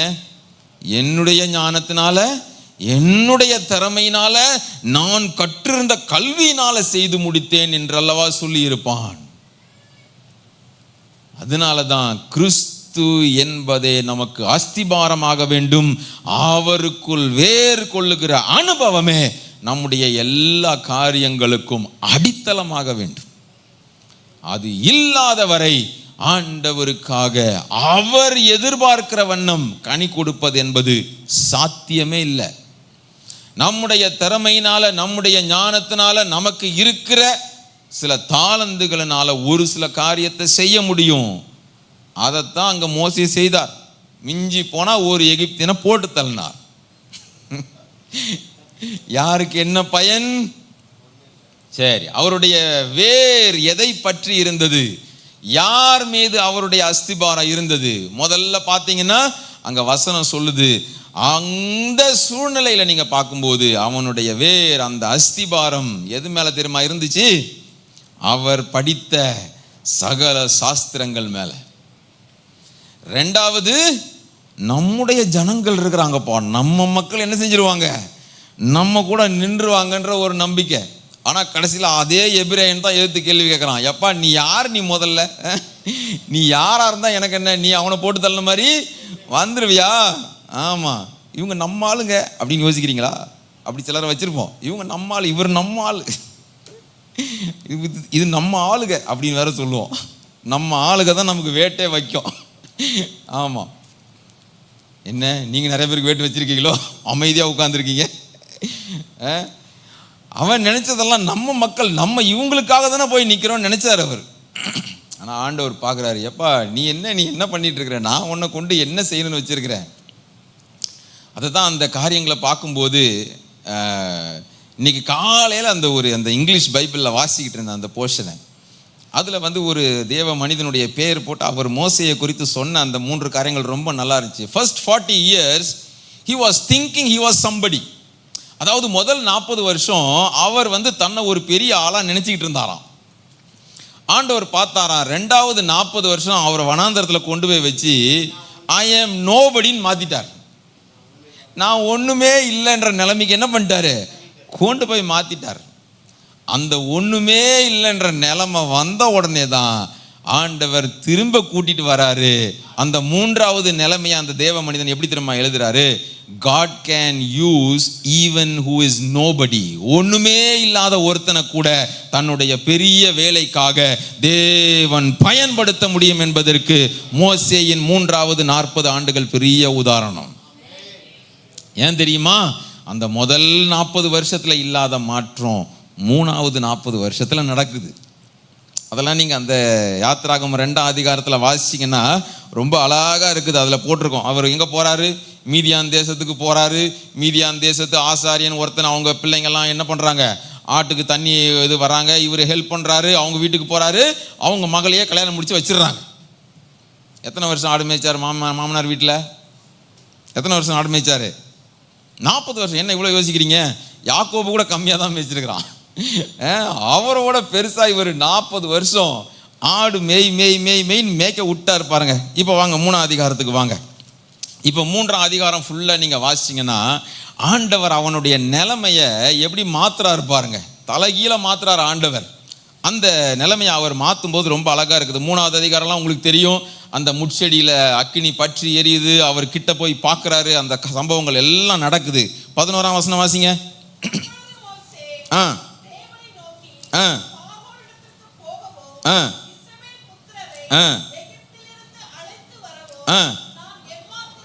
நான் எம்மாத்திரம் என்றான். ஹல்லேலூயா. ஒரு காலத்துல என்னால இதை செய்து முடித்து விட முடியும் அப்படின்னு நினைச்ச மோசே நான் எம்மாத்திரம்ன்ற நிலைமைக்கு வர்றதுக்கு 40 வருஷம் ஆண்டவர் கொண்டு வந்து விட்டுட்டார். பல நேரத்தில் நம்மளும் இந்த மாதிரி வனாந்திரமான இடத்துல உக்காந்துருக்கிறதுக்கு காரணமே என்னால் முடிஞ்சிடும், நான் பார்த்துருவேன் பேத்துருவேன்னு போனதுனால தான், தேவனை தள்ளிட்டு நம்ம போய் பார்த்ததுனால தான் பல காரியங்கள் நம்ம வாழ்க்கையில் தடைப்பட்டு நிற்குது. இன்னைக்கு யோசிச்சு பார்த்து ஆண்டவர்கிட்ட ஒப்பு கொடுத்துருங்க. ஆண்டவரே, அன்னைக்கு நான் மட்டும் உம்முடைய ஆலோசனையின்படி செய்திருந்தேன்னா இப்படி போய் முட்டு சந்தில் மாட்டிக்கிட்டு நிற்க மாட்டேன். ஆண்டவரே, என்னை மீண்டும் கொண்டு வாங்க, நான் எம்மாத்திரம்ன்ற நிலைமைக்கு வந்துருங்க. ஆண்டவர் அந்த எம்மாத்திரத்தை எல்லாவற்றுக்கும் மேலாக உயர்த்தி நிறுத்த வல்லவர். ஹல்லேலூயா. இந்த நான் எம்மாத்திரங்கிற எண்ணம் அந்த முதல் 40 வருஷத்தின் முடிவில் மோசேக்கு வந்திருக்காது. ஏனென்றால் அவர் சகல சாஸ்திரத்திலும் கற்று தேர்ந்து வாக்கிலும் செய்கையிலும் வல்லவராக இருந்தவர் அவர். அடுத்து என்ன சொல்றான் பாருங்க, 3ஆம் அதிகாரம் 13ஆம் வசனம் வாசிங்க. அப்ப ஆண்டவர் அவன்கிட்ட நிறைய காரியங்களை பேசுறாரு. நீ இப்படி போப்பா, நீ இப்படி செய், இப்படி செய்யின்ட்டு 13ஆம் வசனம் வாசிங்க.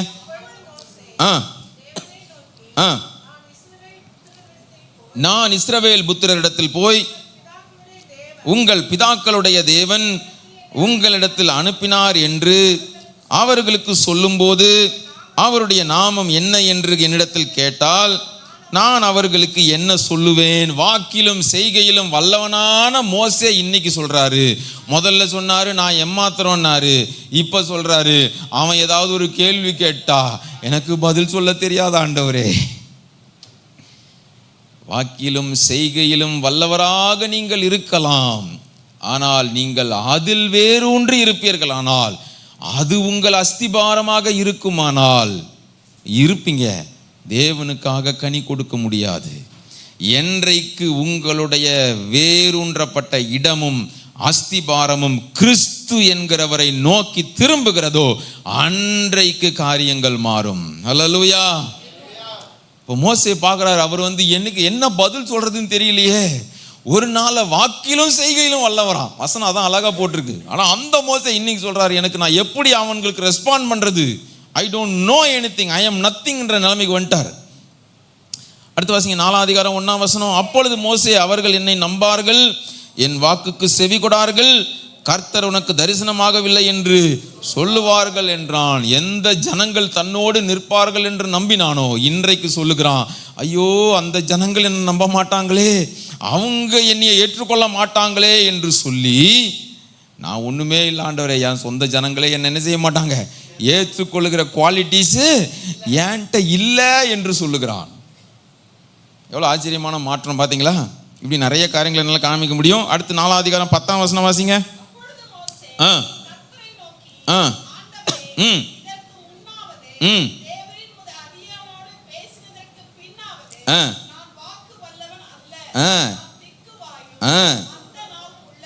நல்லா கவனிச்சிங்களா அந்த வசனத்தை? அவன் சொல்ற வார்த்தையை, தேவரீர் உமது அடியோனோடே பேசினதற்கு பின்னாவது. இப்போ நீங்க பேசுனீங்க, இதுக்கு அப்புறமாவது, இதுக்கு முன்னாவது நான் என்ன கிடையாதான், வாக்கு வல்லவன் அல்ல, நான் பேச அறியேன், திக்கு நாவும் மந்த நாவும் திக்கு வாய். உண்மையை சொன்னா பொய் சொன்னானா? பொய் இல்லை. இன்னைக்கு தான் அவர் ஆண்டவர்கிட்ட சரண்டர் ஆகிருக்கிறாரு. ஆண்டவரே, ஒரு காலத்தில் நான் வாக்கிலும் செய்கையிலும் வல்லவனாகத்தான் இருந்தேன், அதுதான் என்னுடைய அஸ்திபாரமா இருந்துச்சு. ஒருவேளை அன்னைக்கு நான் பயங்கரமா செயல்பட்டிருந்தா அதுதான் அஸ்திபாரமா இருந்திருக்கும். ஆனா இன்னைக்கு ஆண்டவர் எங்க கொண்டு வந்து நிறுத்திருக்கிறாரு, எனக்கு பேச தெரியாத ஆண்டவரே அப்படின்னு. வேதமே வாக்கிலும் செய்கையிலும் வல்லவன் என்று சொல்லப்பட்ட மோசே இன்றைக்கு அறிக்கையிடுகிறான், ஆண்டவர் எடுத்து பயன்படுத்துகிறார். மீந்திருந்தவர்கள் கீழே வேர் பற்றுகிறார்கள், மேலே கனி கொடுக்கிறார்கள். ஹல்லேலூயா. ஏன்னா ஆண்டவருக்கு தெரியும், எப்பா நீ எகிப்தின் சகல சாஸ்திரத்திலையும் கற்று தேர்ந்திருக்கிற, ஆனா அது இந்த ஜனத்தை நடத்துறதற்கு போதாது. உன்னுடைய திறமையினால நீ செங்கடலுக்கு முன்னாடி போய் நிப்ப, அன்னைக்கு அதை எப்படி பிளக்கணும்னு உனக்கு தெரியாது.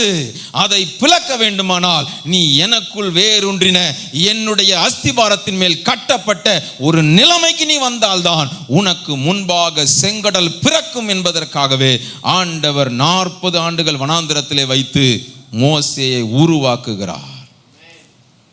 நாளின் காலை வேளையில் அருமையான தேவ பிள்ளைகளே, அவருக்குள் வேரூன்றின அனுபவம் உங்களுக்குள் இல்லாதிருக்குமானால், கிறிஸ்து என்கிற அந்த அஸ்திபாரத்தின் மேல் இன்னும் நீங்கள் கட்டப்படாமல் இருப்பீர்களானால், நீங்களும் மோசேயை மாதிரி வனாந்தரத்தில் தான் தாமதிக்கப்பட்ட நிலைமையில உட்கார்ந்துருப்பீங்க.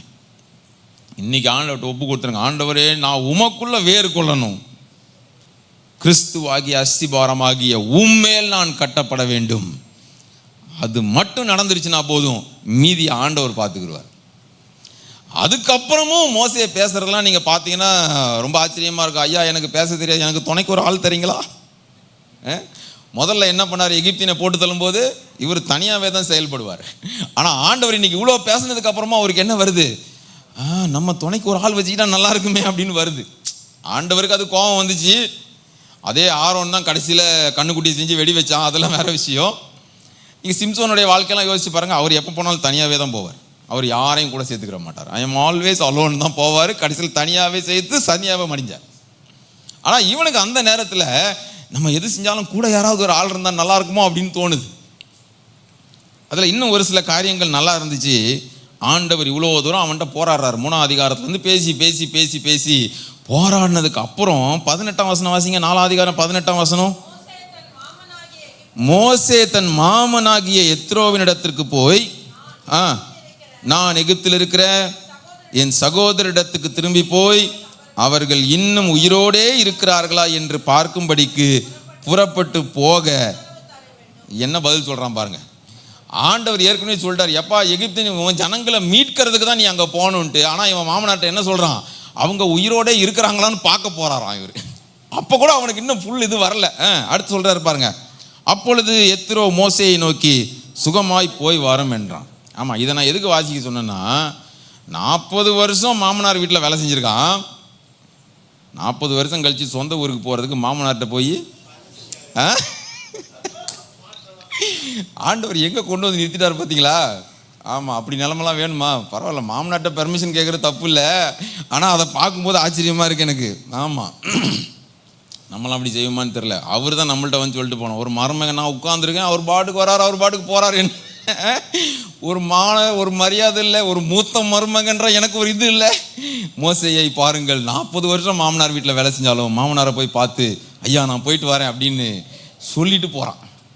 நீங்களும் சொல்லிட்டு போங்க. என்ன மாமனார்ட்ட பேசாத யாரோ உட்காந்துருக்கீங்களோ?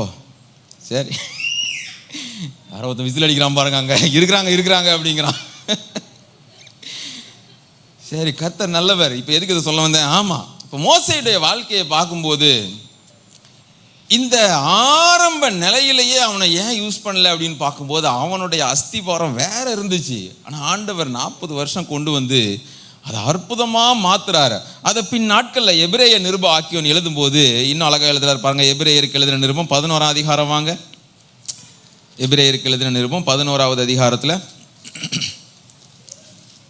வாசிங்க பாப்பா. யாராவது எடுத்துட்டீங்களா அந்த வசனத்தை?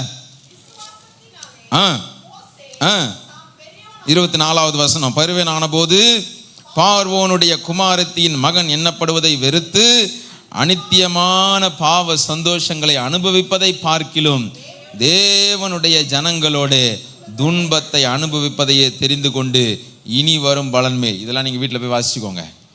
அவன் அந்த கற்று தேர்ந்து முடித்த உடனேயே அவன் எகிப்தில் அரண்மனையில் இருக்கணுன்ற எண்ணமெல்லாம் அவனுக்கு இல்லை. அவன் அனித்தியமான அந்த காரியத்தை வெறுத்தவனாக தான் இருந்தான். ஆனாலும் ஆண்டவர் உள்ளான சில காரியங்களை பார்க்கிறார். நீ இன்னும் உருவாக வேண்டும், நீ இன்னும் மாற்றப்பட வேண்டும். உன்னுடைய அஸ்திபாரத்தை அதன் மேலே வைத்துட்டு இந்த ஜனங்களை நீ மீட்டு வர முடியாது. இது ஒரு பெரிய சேலஞ்சிங்கான வேலை. இதை நீ கனி கொடுக்கிற நிலைமையில செய்துவிட முடியாது. இதை நீ செங்கடலை கடக்கணும், வனாந்தரத்தில் இன்னும் கூட்டிட்டு போகணும். இந்த ஜனங்கள் உனக்கு விரோதமாக கல் எடுத்துக்கிட்டு நிற்பாங்க. அன்னைக்கெல்லாம் இதே கோபத்தோட நீ என்ன பண்ணுவ? அவன் ஒரு கல் எடுத்தான்னா நீ குவியலை வாரி அவன் தலையில் குமிச்சிருவேன். ஆண்டவர் எப்படி உருவாக்கி இருக்கிறாரு பார்த்தீங்களா? இந்த ஜனத்தை நடத்தணும்னா நீ இதே கேரக்டரோட நீ வர முடியாது, நீ மாறித்தான் ஆகணும். ஆண்டவர் கொண்டு வந்து மாற்றுகிறார், மாற்றி காரியங்களை அப்படியே மாற்றுறார். அவனுக்கு வந்த போராட்டம் பிரச்சனையெல்லாம் பார்த்தீங்கன்னா எப்படி அவன் அவ்வளோ பொறுமையாக இருந்தானே தெரில. மோசேயை போல சாந்த குணமுள்ளவன் ஆமாம் இல்லை, அவ்வளவு சாந்த குணம் உள்ளவன். ஒரு சின்ன விஷயனாலே ஒரு ஆளையே போட்டு தள்ளுற ஆள் இன்னைக்கு அவன் கள்ள தூக்கிட்டு நின்னாலும் ஆண்டவரே சொல்றாரு, எப்பா நீ இந்த ஜனங்களை என்ன பண்ணு, தயவு செஞ்சு விட்டுரு, நான் அழிச்சிடுறேன், ஒன்னிய பெரிய ஜாதி ஆக்குறேன் அப்படின்னாலும் ஐயா ஆண்டவரே வேண்டாம், உம்முடைய சமூகம் இல்லைன்னா என்னை இங்கிருந்து கூட்டிட்டு போவாதீங்க. 40 வருஷத்துக்கு முன்னாடி அந்த எண்ணமெல்லாம் இருந்திருக்காது. ஆனால் இன்னைக்கு ஆண்டவர் கொண்டு போய் 40 வருஷம் அவன் கேட்டதெல்லாம் ஒரே சத்தம் தான். வனாந்தரத்தில் ஒரே மாடு சத்தம், ஒரே ஆடு சத்தம். அது கூடயா பேசி பேசி மனிதர்களுடைய பேசினதே மறந்து போய் திக்குவாயும் மந்த எல்லாம் ஆகி போச்சுன்னு நினைக்கிறேன். சரியா? நான் ஒரு காலத்தில் எப்படி பேசுவேன் தெரியுமா அப்படின்னு சொல்கிறீங்களா? என்கிட்ட பேசி ஜெயிக்க முடியுமா அப்படின்னு யாராவது உட்கார்ந்துருக்கீங்களா? மோசேயை கொஞ்சம் பார்த்து கொள்ளுங்கள், ஜாக்கிரதையாக இருங்கள். மாமனார் வீட்டிலே 40 ஆண்டுகள் ஆடு மேய்க்க வேண்டிய சூழ்நிலை வந்தாலும் வரலாம். ஆண்டவர் எதற்காக இதெல்லாம் எழுதி வைத்திருக்கிறார்? அவருக்குள் வேரூன்றுகிற ஒரு வாழ்க்கை, அது கனி கொடுக்கிற வாழ்க்கையாக மாறும் என்பதிலே சந்தேகம் இல்லை. திருப்புங்க பாப்பா என் கூட எரேமியா தீர்க்கதரிசியின் புஸ்தகம் 17ஆம் அதிகாரத்துக்கு வாங்க. எரேமியா தீர்க்கதரிசியின் புஸ்தகம் 17ஆவது அதிகாரம் 7ஆம் வசனத்திலிருந்து வாசிங்க. கர்த்தர் மேல் நம்பிக்கை வைத்து கர்த்தரை தன் நம்பிக்கையாக கொண்டிருக்கிற மனுஷன் பாக்கியவான். அவன் தண்ணீரண்டையில் நாட்டப்பட்டதும் கால்வாய் ஓரமாக தன் வேர்களை விடுகிறதும் உஷ்ணம் வருகிறதை காணாமல் இலை பச்சையா இருக்கிறதும் மழை தாழ்ச்சியான வருஷத்திலும் வருத்தமின்றி தப்பாமல் கனி கொடுக்கிறதுமான மரத்தை போல் இருப்பான். கரங்களை தட்டி கர்த்தரை மகிமைப்படுத்துங்க பார்ப்போம். Thank you, Jesus. யாருக்கு தெரியுமா அந்த ஆசீர்வாதம் வாய்க்கும்? கர்த்தர் மேல் நம்பிக்கையா இருக்கிற மனுஷன். என்னுடைய நம்பிக்கை கிறிஸ்து என்கிறவர் மேலே. என்னுடைய அஸ்திபாரம் என் மேல கிடையாது, என்னுடைய தாளந்து மேல கிடையாது, என்னுடைய ஆஸ்தி ஐஸ்வர்யத்தின் மேல கிடையாது. நான் முழுவதும் நம்புவது என்னுடைய அஸ்திபாரமாகிய கிறிஸ்து என்று ஒருவன் சொல்லுவானானால் அவன், அழகா வசனம் போட்டிருக்கு, தண்ணீர் அண்டையில் நாட்டப்பட்டது, அந்த கால்வாய் ஓரமாய் வேர்களை விடுகிறதாம். ஆமா, ஆண்டவர் வேர் பற்றுவாயின்னு சொன்னதை கூட இங்க இன்னும் அழகா சொல்றாரு. அவனுடைய வேர் கால்வாயின் ஓரமாய் விடப்பட்டது. அது என்ன மாதிரி கனிகளை கொடுக்குமா? அது இன்னும் வசனம் நல்லா போட்டிருக்கு, உஷ்ணம் வருகிறதை காணாமல். உஷ்ணம் வரும், உஷ்ணம் என்ன செய்யும்? வரும். ஆனா அந்த உஷ்ணம் அவங்களுக்கு என்ன செய்யாதான்? அது ஒரு உஷ்ணமாவே தெரியாது. அடுத்து அங்க என்ன சொல்லப்பட்டிருக்கு? இலை பச்சையாவே இருக்கும், மழை தாழ்ச்சியான வருஷத்திலும் வருத்தமின்றி தப்பாமல் கனி கொடுக்கிறது. மழை பெய்தோ இல்லையோ, தண்ணி கிடைக்குதோ இல்லையோ, அது கர்த்தர் மேல் நம்பிக்கை வைத்திருக்கிறது, வேரூன்றி இருக்கிறது. மழை தாழ்ச்சியான வருஷத்திலும் வருத்தமின்றி தப்பாமல் கனி கொடுக்குது. இன்னொரு கனியை சங்கீதம் 1ஆம் சங்கீதத்தில் வாசிக்கிறோம். துன்மார்க்கருடைய ஆலோசனையில் நடவாமலும் பாவிகளுடைய வழியில் நில்லாமலும் பரியாசக்காரர் உட்காரும் இடத்தில் உட்காராமலும் கர்த்தருடைய வேதத்தில் பிரியமாயிருந்து. யூடியூபில் மட்டும் பார்க்கிறவன். என்ன நிறுத்திட்டீங்க? அப்படித்தானே போட்டிருக்கு இந்த காலத்து பைபிள்ல. இல்லையோ, மாத்தலையோ, இன்னும் கொஞ்சம் நல்லா மாத்திருவாங்க. யூடியூபில் மட்டும் இன்றைய ஆசீர்வாதம், இன்றைய வாக்குத்தத்தம், இன்று உங்களுக்கான வார்த்தை, இப்படி எல்லாம் பார்த்துட்டு வேதத்தை வாசிக்காமல் தியானிக்காமல் போகிறவர்கள். வாசனம் வாசிங்க, இப்போ வாசிப்பீங்களா தைரியமா? இப்படி சொன்னதுக்கு அப்புறம் வாசிங்க, அந்த 2ஆம் வசனமா வாசிங்க. இரவும் பகலும் அவருடைய வேதத்தில் தியானமாய் இருக்கிற மனுஷன் பாக்கியவான். நீர்கால்களின் ஓரமாய் நடப்பட்டு, ஆமா, தன் காலத்தில் தன் கனியை தந்து. எரேமியால பார்க்கிறோம், அவன் மலைத்தாழ்ச்சியான வருஷத்திலும் வருத்தமின்றி தப்பாமல் கனி கொடுக்கிற அனுபவத்திற்குள் இருப்பான். ஆனா இங்க சங்கீதக்காரன் சொல்றான், கர்த்தருடைய வசனத்தின் மேல் இரவும் பகலும் தியானமாக இருக்கிற மனுஷன் தான் காலத்துல அவன் தப்பாம கனி கொடுப்பான். அல்லேலூயா. ஆமா, யூதாவில் மீந்திருக்கிறவர்கள் கீழே வேர் பற்றி மேலே கனி கொடுப்பார்கள். நம்முடைய வேர் எதுல பற்றணும்? கிறிஸ்துவில் வேர் கொண்டவர்களாக. அடுத்தது கிறிஸ்து என்கிற அஸ்திபாரத்தின் மேல் கட்டப்பட்டவர்களாக. அந்த பவுல் சொல்லும்போது அவருக்கு உள் நடந்து கொண்டு, இப்ப மோசே நடக்கிறாரு 40 கடைசி 40 வருஷம். அவருடைய நடந்த பாதையெல்லாம் யாருக்குள்ளதான்? கர்த்தருக்குள்ளதான். அவருடைய சொந்த நடக்கையே ஒன்றும் கிடையாது. ஒரே இடத்துல தான் ஆண்டவர் சொல்ல மீறி கோவத்துல கண்மலை அடிச்சாரு. அதுக்கே ஆண்டவர் என்ன பண்ணிட்டார்? பனிஷ்மெண்ட் கொடுத்துட்டார். பட் ஸ்டில் அவனுடைய மரணம் எல்லாம் ஆச்சரியமான காரியங்கள். அவனுடைய வாழ்க்கையை தியானிக்க தியானிக்க இப்படி இருந்த மனுஷனுக்குள்ள இப்படி ஒரு மாற்றமா?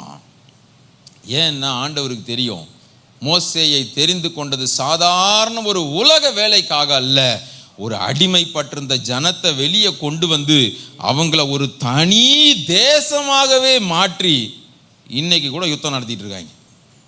அவங்க செய்யறது சரியா இல்லையா அது ரெண்டாவது. ஆனா இன்று வரை அந்த தேசம் நிற்கக்கூடிய அளவிற்கு ஒரு ஜனக்கூட்டமாக மாற்றுவதற்கு அன்றைக்கு தன்னை 40 வருடம் உருவாக்குவதற்கு ஒப்பு கொடுத்த ஒரு மனிதனை ஆண்டவர் பயன்படுத்தி இருக்கிறார். தேவையானது ஒன்றே ஒன்று தான், தேவ ஜனங்கள் கீழே வேர் பற்றும் போது மேலே கனி கொடுப்பீர்கள். அப்படியே எல்லாம் முழங்கால் படிடுங்க பார்ப்போம். தேவ சமூகத்தை நோக்கி பார்த்து ஆண்டவருடைய சமூகத்தில் அவருடைய வார்த்தைக்கு அப்படியே ஒப்பு கொடுங்க பார்ப்போம். எனக்கு சொல்றதுக்கு நிறைய காரியங்கள் உண்டு, ஆனால் நீங்கள் நிறைய காரியங்களை வீட்டில் போய் தியானிக்கலாம். ஆண்டவர் உங்களுக்கு உதவி செய்வாராக. பல நேரங்களில் பல விதங்களில் நாம் எந்த விதமான யாருக்கும் பலனற்றவர்களாக, ஆண்டவர் நம்மை கொண்டு வைத்திருந்த நோக்கத்தை நிறைவேற்றக்கூடாதவர்களாக, பல சூழ்நிலைகளிலே மாறி போகிறோம், பல நேரங்களிலே தடுமாறி போகிறோம். ஏன் இப்படி செய்கிறோம் என்று தெரியாமலே, ஆண்டவருடைய நோக்கம் நிறைவேறாமலேயே ஏனோ தானோ என்று வாழ்ந்து கொண்டிருக்கிறோம். ஆண்டவர்கிட்ட இன்னைக்கு கேளுங்க, ஆண்டவரே நான் உமக்குள்ள வேறுபற்றணும், ஆண்டவரே கிறிஸ்து என்கிற அந்த அஸ்திபாரத்தின் மேல் கட்டப்படணும் ஆண்டவரே. ஆண்டவருடைய சமூகத்தில் நீங்கள் உங்கள் வாய்களை திறந்து நீங்கள் அறிக்கையிடுங்க பார்ப்போம். தேவ சமூகத்தில் வந்து ஏதோ ஒரு செய்தியை கேட்டு அப்படியே போயிடக்கூடாது. அந்த செய்தி உண்மையிலே உங்களோடு கூட பேசி இருக்குமானால், ஆண்டவர் மேல் அந்த அர்ப்பணத்திலே முடியும் போது ஆண்டவர் காரியங்களை அவர் மாற்றுவதற்கு வல்லவர். எவ்வளோ பெரிய மனிதனாக இருந்தாலும் மோசே அவன் வாக்கிலும் செய்கையிலும் வல்லவனாகத்தான் எகிப்திலிருந்து வெளியே வருகிறான். பார்வோனுடைய அரண்மனையிலிருந்து 40 வருடத்திலே அவன் வெளியே வரும்போது அவனுக்கு உலக பிரகாரமான எல்லா குவாலிஃபிகேஷன்ஸ் எல்லாமே இருந்தது. ஆனால் ஆண்டவர் விரும்புகிறது, நீ இன்னும் எனக்குள்ள வேறொன்றணும், நான் ஒன்றும் இல்லை ஆண்டவரே, உம்முடைய அஸ்திபாரத்தின் மேல் கட்டப்பட்ட ஒரு நிலைமைக்கு வரணும் ஆண்டவரே என்று சொல்லி ஒரு தேவ பிள்ளை வரும்போதுதான் ஆண்டவர் காரியங்களை மாற்றுகிறார். ஆண்டவர் அற்புதமாக நடத்துகிறார். தாவீதுடைய வாழ்க்கையில நீங்க அதை தான் பார்க்க முடியும். அவனுடைய வாழ்க்கையிலே அவன் கர்த்தருக்கு உள்ள நடந்த ஒரு மனிதன். அவனுடைய சிறு பிராயத்திலிருந்து எல்லாராலும் வெறுத்து ஒதுக்கப்பட்டிருந்தாலும், சொந்த குடும்பத்தால் வெறுக்கப்பட்டிருந்தாலும், என் தகப்பனும் என் தாயும் என்னை கைவிட்டார்கள் என்று சொல்லுகிற நிலைமைக்கு அவன் வைக்கப்பட்டிருந்தாலும், என் தாயின் பிள்ளைகளுக்கு நான் வேறு மனுஷனானேன் என்று சொல்லுகிற நிலைமையில தன் சொந்த சகோதரர்களால் வெறுத்து ஒதுக்கப்பட்டிருந்தாலும், என் பிராண சிநேகிதனும் என்மேல் தன் குதிகாலை தூக்கினான் என்று சொல்லுகிற அளவிற்கு தன்னுடைய நண்பர்களாலும் வெறுத்து ஒதுக்கப்பட்டிருந்தாலும், ஆண்டவர் அவனை கைவிட்டு விடலையே. அவனுடைய வாழ்க்கை நல்லா பார்த்தீங்கன்னா தெரியும். அவன் பவுல் சொல்லுகிறது போல அவருக்குள் வேரூன்றி இருந்த ஒரு மனிதன், அவர் மேல் கட்டப்பட்டிருந்த ஒரு மனிதன், அவருக்குள் நடந்த ஒரு மனிதன். உலகம் ஒதுக்கி வைத்தது வனாந்தரத்துல, ஆனா ஆண்டவர் ஒரு கோலியாத்தை கொண்டு வந்து ஒதுக்கி வைக்க முடியாத அளவிற்கு தேசத்திலே கொண்டு வந்து நிறுத்துகிறார். ஏன் நடந்துச்சு தெரியுமா? அவன் எத்தனை விதமாக எத்தனை நிலைமைகளிலே தனிமைப்படுத்தப்பட்டிருந்தாலும் அவன் கர்த்தருக்குள் நடந்த ஒரு மனிதன். இந்த நாளிலே தேவ பிள்ளையே, பலவிதமான சோதனைகள் புறக்கணிப்புகளின் மூலமாக சோர்ந்து போய் வந்திருக்கிறாயோ, ஆண்டவர் உன்னை பார்த்து தான் சொல்லுகிறார், நீ எனக்குள்ள இன்னும் அதிகமாக வேறொன்றுகிற அனுபவத்திற்குள் வர வேண்டும். கிறிஸ்துவாகிய அஸ்திபாரமாகிய என்மேல் நீ கட்டப்பட்ட அனுபவத்திற்குள் வர வேண்டும். அதற்காக நீ பிரயாசப்படுவாயானால் புறக்கணிக்கப்பட முடியாத நிலைமையிலே ஆண்டவர் உங்களை மேன்மைப்படுத்துவதற்கு, உங்களை கொண்டு வந்து நிறுத்துவதற்கு, ஒரு கனி கொடுக்கிற வாழ்க்கைக்குள்ளாக உங்களை மாற்றுவதற்கு அவர் ஆயத்தமாயிருக்கிறார். ஒப்பு கொடுப்பீங்களா ஆண்டவருடைய சமூகத்தில்? ஆண்டவரே உமக்குள்ளாக நான் வளரணும், ஆண்டவரே உமக்குள்ளாக வேறொன்றணும், ஆண்டவரே உமக்குள்ளாக உண்மையில கட்டப்படணும் ஆண்டவரே அப்படின்னு சொல்லுங்க பார்ப்போம். உம்மோடு இருப்பதுதான் உள்ளத்தின் வாஞ்சையா, உம் சித்தம் செய்வதுதான் இதயத்தின் ஏக்கமையா. உம்மோடு இருப்பதுதான் உள்ளத்தின் வாஞ்சையா, உம் சித்தம் செய்வதுதான் இதயத்தின் ஏக்கமையா. ஏசையா உம்மை தானே என் முன்னே நிறுத்தி உள்ளேன். ஏசையா உம்மை தானே என் முன்னே நிறுத்தி உள்ளேன். உம்மோடு இருப்பதுதான் உள்ளத்தின் வாஞ்சையா. உயர்த்தி உம் சித்தம் செய்வதுதான் இதயத்தின் ஏக்கமாய். கரங்களை உயர்த்தி ஏசையா உம்மை தானே என் முன்னே நிறுத்தியுள்ளே. ஏசையா உம்மை தானே என் முன்னே